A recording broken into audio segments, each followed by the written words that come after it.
Good day everyone, I'm Dr. Joseph and I'm here to share our team's findings on a critical health issue tied to what's been called toxic fog. This is Toxic Fog 4, Rubbery Clots Uncovered. Let's explore the evidence and discuss solutions together. Over recent months, my team and I have observed alarming trends.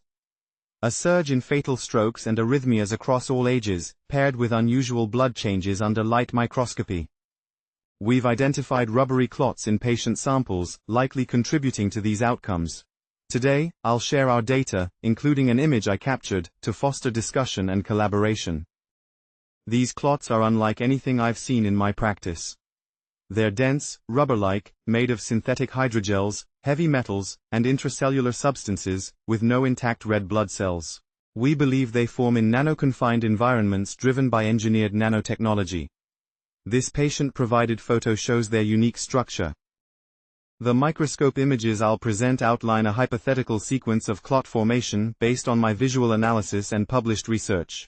I'm sharing these for educational purposes and to invite your feedback. Let's walk through what I've observed.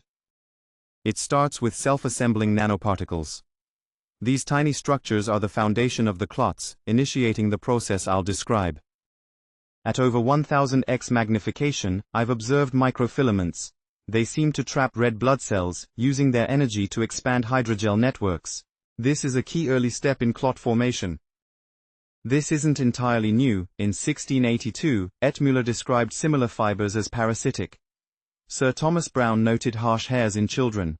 Morgellons disease was once dismissed as delusional, but researchers like Clifford Carnicom point to synthetic origins. This history informs my current findings. In my slides, I've seen red blood cells trapped by filamentous structures. My cell-like clusters bind these cells tightly, resisting saline washes. This aggregation is central to the clotting process. These clusters begin as small spherical micelles that aggregate red cells. They grow and interconnect, forming extensive mesh regions, the scaffolding of the clot.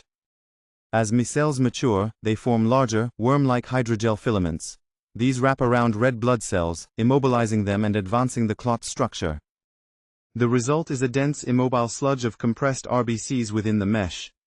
It reminds me of industrial trawling, capturing everything in its path.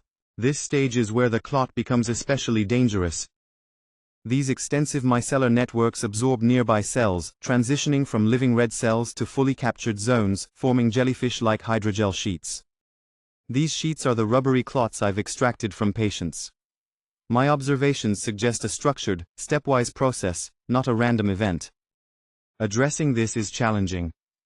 Conventional blood thinners and enzymes haven't been effective. Sustained blood flow may delay clotting, but my focus is on disrupting the nanotechnology-driven assembly. Let's review some promising approaches. Methylene Blue is showing promise.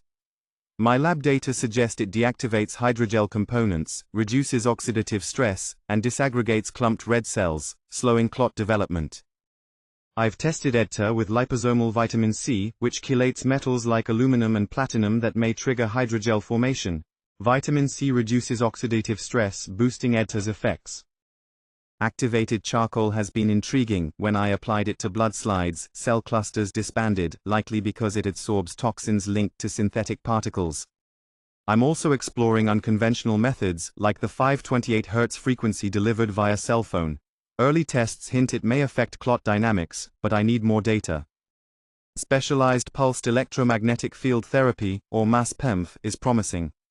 My microscopy trials show it restores red cell charge and mobility, reducing aggregation significantly. Disturbingly, I've detected similar particles in cooked meat samples.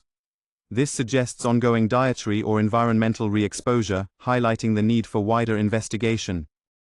I'm proposing plasmapheresis to remove contaminated plasma and reduce clot burden.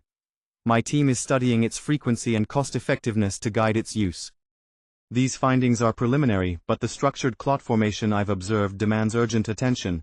I invite you to collaborate, refine hypotheses, and develop therapies with us. My work builds on research by Dr. Anna Mihalcea, Clifford Carnicom, and historical accounts. Full citations are here for your reference. The microscopy images come from my live blood analysis at Lex Research Medical Clinic. I conducted the extractions and analyses myself, and I'm grateful for the opportunity to share them. Thank you for listening. This is a complex, urgent issue, and I can't tackle it alone. I'd like to open the floor for your questions, feedback, or ideas on next steps. Let's work together to find solutions.